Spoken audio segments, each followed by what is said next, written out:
Hala.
Don't lick my tent.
Here we go.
Wow.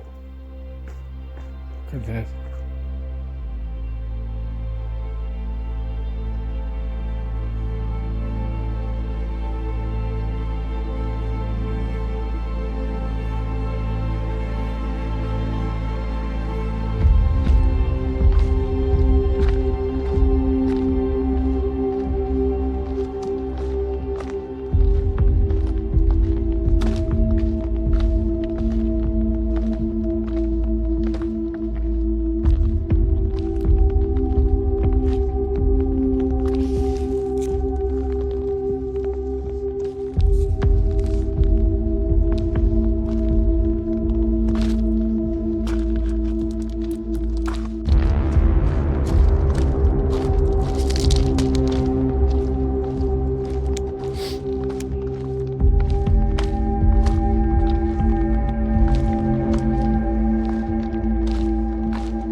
Storm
is coming. 6 more kilometers.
This hike is not going well at all.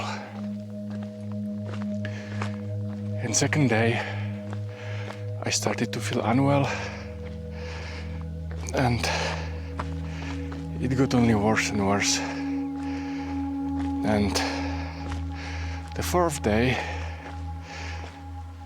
when I had about 100 kilometers done, I started to vomit, got diarrhea, felt dizzy, and I couldn't continue even. So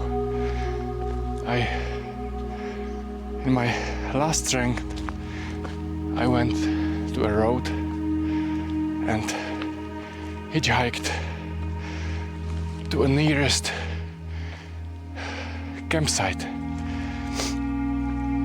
And I stayed there for 2 days, trying to rest. But I feel like I lost at least 5 kilos. And I still feel like crap. But it's better. The weather is also not that good. It's raining basically every day. But I continue.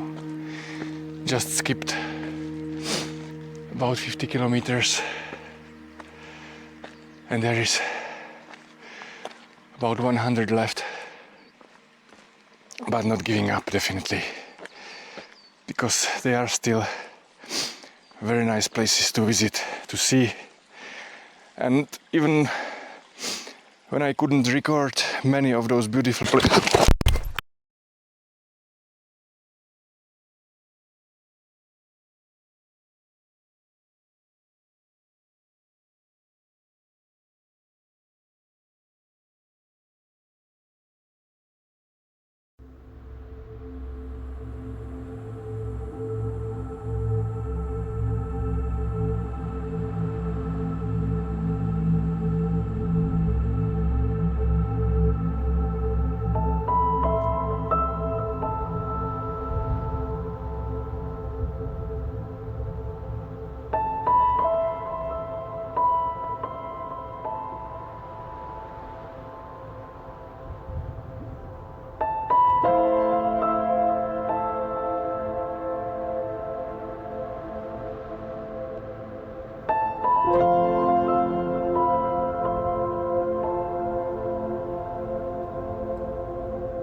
back from Italian Dolomites.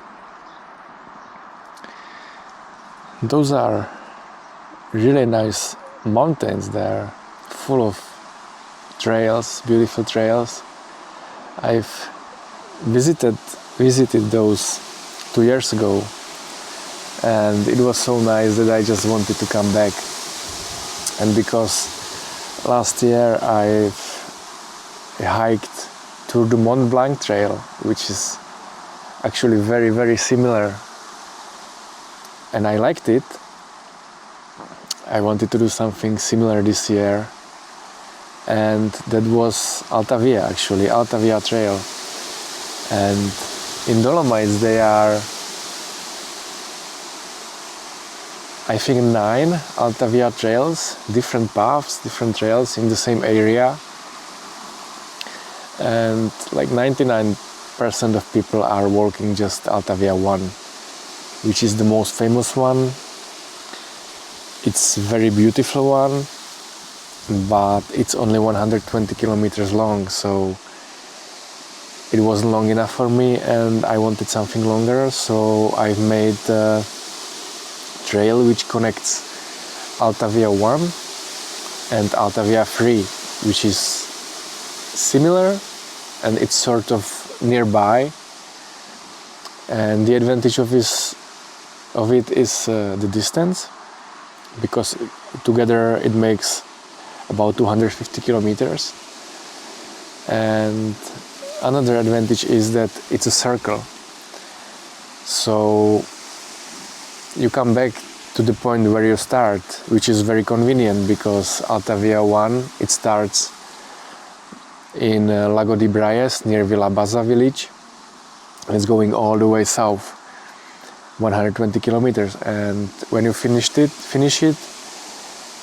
it's not that easy to come back to the car, because you have to use several buses and several trains. The connection is not very straightforward there. So that was another reason for me to make a circle. And I was very surprised, but negatively surprised, how Alta Via 1 is crowded. Last year in Tour du Mont Blanc, I was very disappointed by the crowds, how many people were there. And I was saying in the report, I remember I was actually here in this place making a video report from Tour du Mont Blanc, and I was saying the next year I want to go to try to hike Alta Via, because I hope it won't be so crowded. But oh boy, that was even worse. Alta Via 1 is super crowded because everyone is walking it. I have no idea why everyone is choosing Alta Via 1, and that's what I did. But the good thing is that most people are just there, and if you choose different trails, like that Alta Via 3 for example, they are basically empty. So yeah, I met literally hundreds of people per day in Alta Via 1, and thanks to that, due to that, I couldn't record many of nice places because they were just crowds. But the second half, I met like 5 people per day, which is total opposite, and that was also a very nice surprise. Just positive one this time. And if I can give one recommendation about this, screw Alta Via 1, even when everybody is going there, and go to another one or make your own hike, because there are hundreds of trails in Dolomites, and all of them are super beautiful, super nice, with very nice views. So if I would go again, I wouldn't go Alta Via 1, definitely. I wouldn't recommend it just because of the crowds, and I would just choose the 3 was very nice, but Alta Via 2, they are all of them are very nice. Just there is one thing which you have to consider, and those are Via Ferratas. And Ferratas, those are those sections where you need a proper gear, because it's climbing, you are using ropes, you are literally climbing there, and it's impossible to make it without gear. And they are I think 3 sections like that on Alta Via 3 too. But I made a detour, I skipped them, so it wasn't any issue. Yeah, so my goal was 250 kilometers and I failed. And I will explain why later on. I made 200 kilometers in the end. And I made it in 8 days or 9 days actually.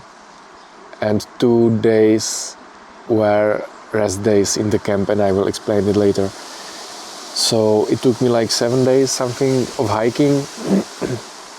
I was hiking from morning till sunset, so like from 8 till 8, 12 hours basically every day. And I was hiking about 25 kilometers per day. It's quite difficult. It was more difficult than Tour de Mont Blanc, even when you can read on the internet that Tour de Mont Blanc is more difficult or it's the same. I know it felt to me it was more difficult because there was more elevation. In the end it was like 5 kilometers of elevation gain for the whole trail, so it's a lot of ascending and a lot of descending. But the advantage of this is that you are constantly in high places. I think the lowest place is about 1 kilometer of elevation, and the highest is 2,600, something like that. So you are basically all the time around 2,000 meters high, which is very nice, and it brings very nice views. You are walking on ridges, on those paths where everything is below you, so it's very nice. It's very nice there, and it's all Dolomites are like that.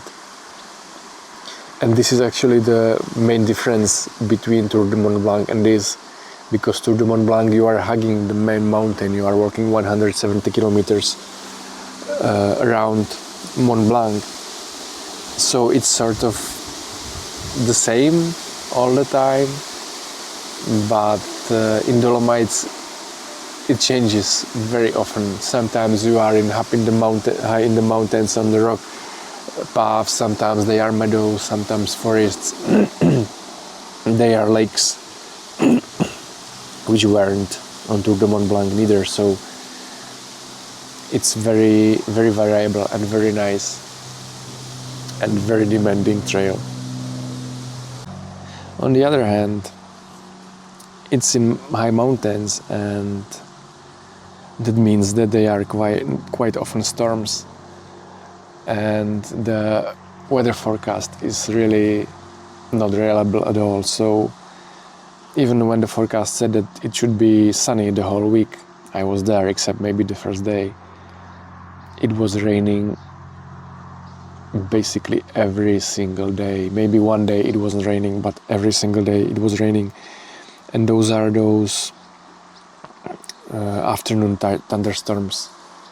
It's a physical phenomenon when there is very hot, and those mountains they got hot and it's going up, and then it makes some clouds and it's raining. So when you are going there, be prepared for that. And that also makes it harder to predict how long it will take you, because if you expect that it will take you will hike every day 25 kilometers and then there is raining half a day, you won't make it, so yeah, it's in July and August it's always like that in the mountains and in Dolomites especially. But there are not many other options where to hike it, because in September there is often snow there already, and in June there is still snow there. So basically there are only 2 months without snow in Dolomites. And even in July there were patches of snow there, and 2 weeks before I came people were posting pictures when they were just going through snow. So it's still snow there, but it's walkable. If you would go sooner in June or later in September, some places wouldn't be possible without gear because of the snow. So yeah, weather is definitely something you have to consider when you are going there, and to be prepared for raining and for thunderstorms, which means that when the storm is coming, you shouldn't be high up in the mountain. You should go lower to the valley when it's safer, where it's safer. So you have to adapt, and improvise because of the weather. And when it comes to weather, also, what's worth mentioning is that the temperatures there during the day, it's usually above 20. Even in higher altitudes, it's quite warm. But at least when I was there in the end of July, it wasn't hot, it was sunny. It was about, I think 25 degrees was the most, but it wasn't that hot, and people were using sunscreen. I could see how they are using sunscreen all the time, but I haven't used sunscreen at all, and I haven't got burned. So it was very pleasant. And the same in the night. You have to get a warm sleeping bag because it can get cold, but I was hot every single night. I was too hot. I would take probably summer sleeping bag, because I think that in the night it wasn't less than 15 degrees there. Maybe a little bit lower, I don't know, up about 15 degrees. I was just hot every single night, and I had a 3-season sleeping bag. But you have to have that because it can be cold, it can. So better to be warm or hot than cold and not sleep at all. What's important is that in Italy it's forbidden to wild camp. So what people do is that they are using refugios. They are refugios. They are like mountain cottages, mountain huts there along the trails, and they are several. They are many, dozens. So every day you pass several of those, and people are just sleeping there. You have to book them online far ahead, because people are booking them several months ahead before going there. Sometimes it's possible that they will have free places, but no guarantees. So you shouldn't wild camp there. Obviously, in the movie, all those sections where you can see me camping, it's not me, it's an AI. The video is made by AI, so I don't want to pay a fine. I wasn't sleeping outside, obviously. And you shouldn't, but I think that it's tolerated. I read somewhere that wild camping is tolerated in Dolomites, and I met some people who were wild camping there. In the morning they were just packing their tents, and I think when you leave no trace and you don't set up a tent in a place where there are flowers and or close to roads or whatever, you should be fine. But there are camping sites everywhere, not camping sites, refugios, and you can sleep there. It's just very, very expensive. I think it's like 100 euros or 80 euros per night for one bed, basically.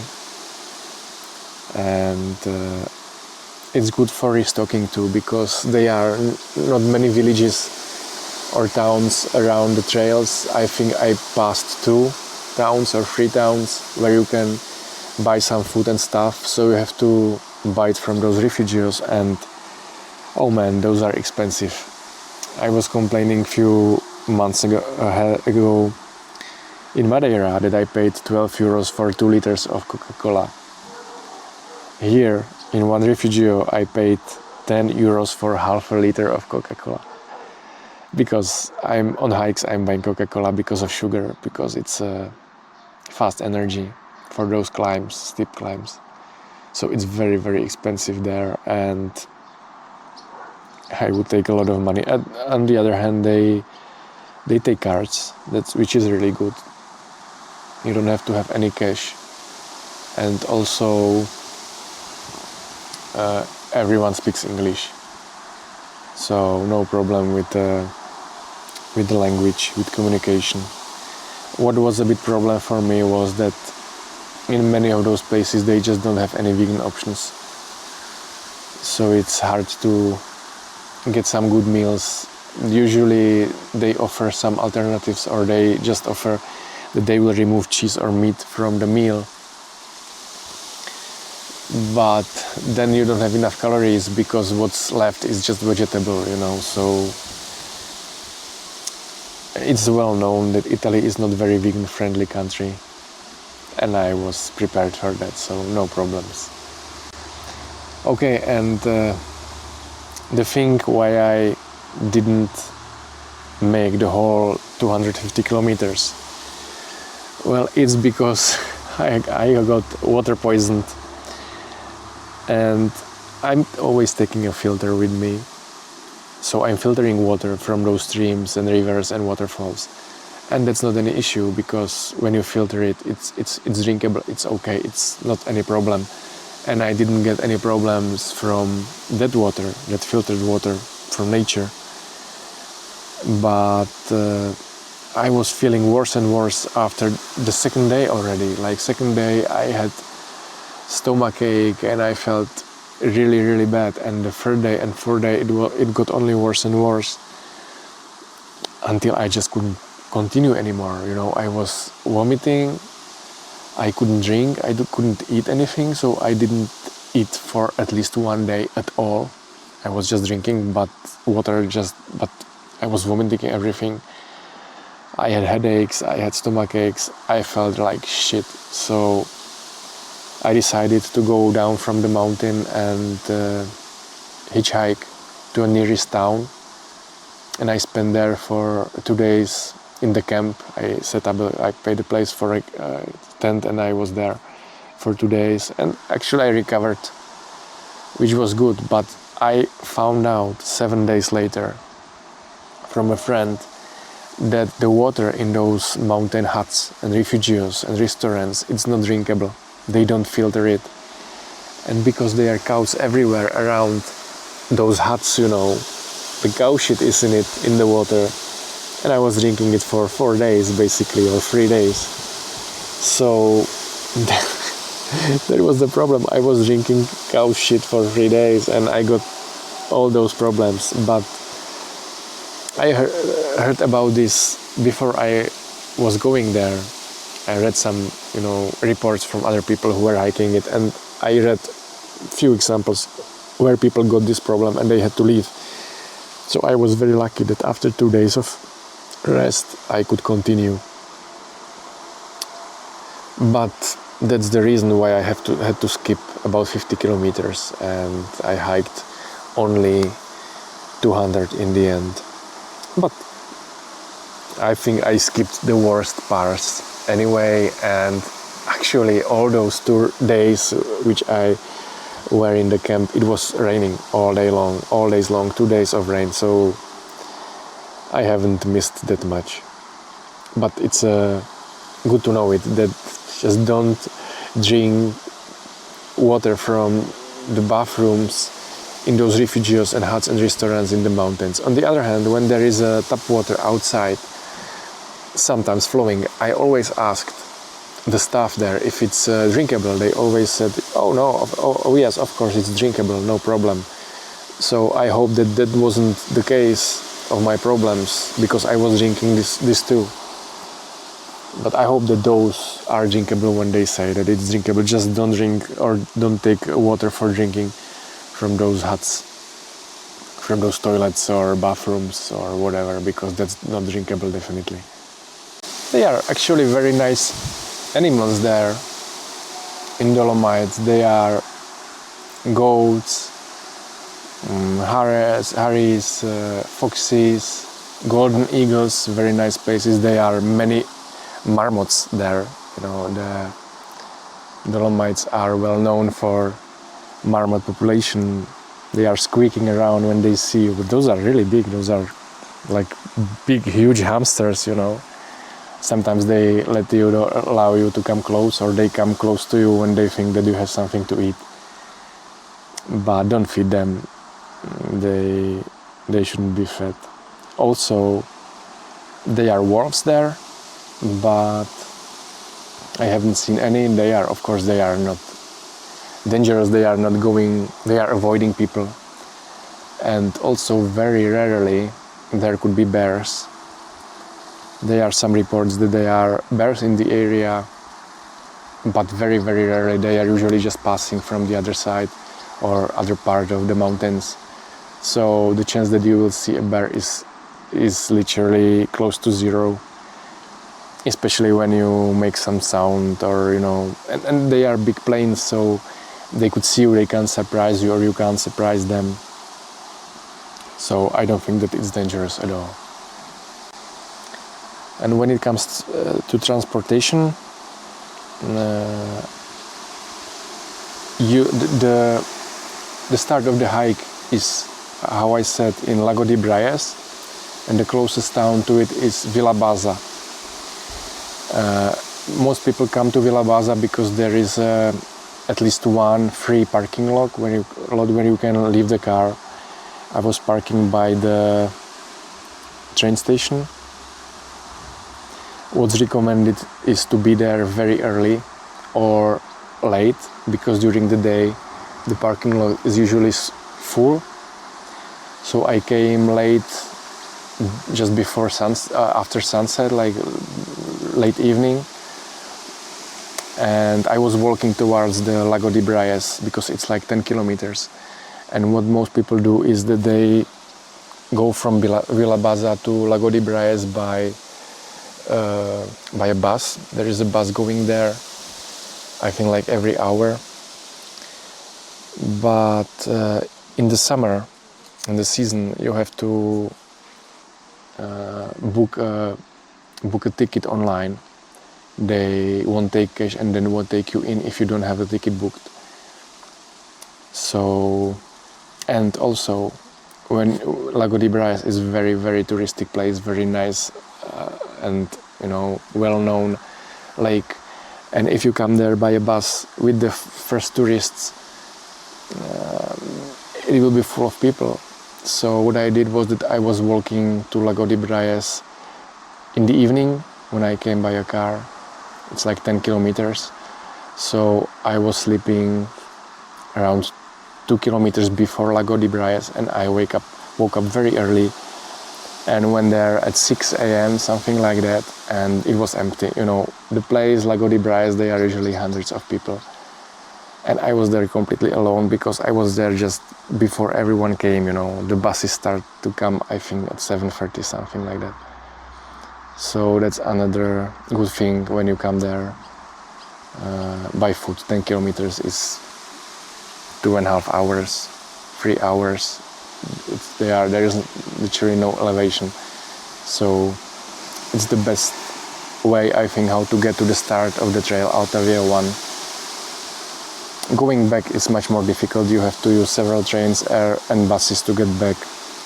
But if you connect Alta Via 1 and 3, you come back right to the car.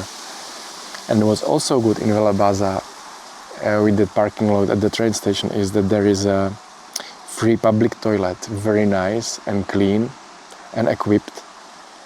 And you can just wash yourself after coming back. That's what I did, to not go to the car dirty.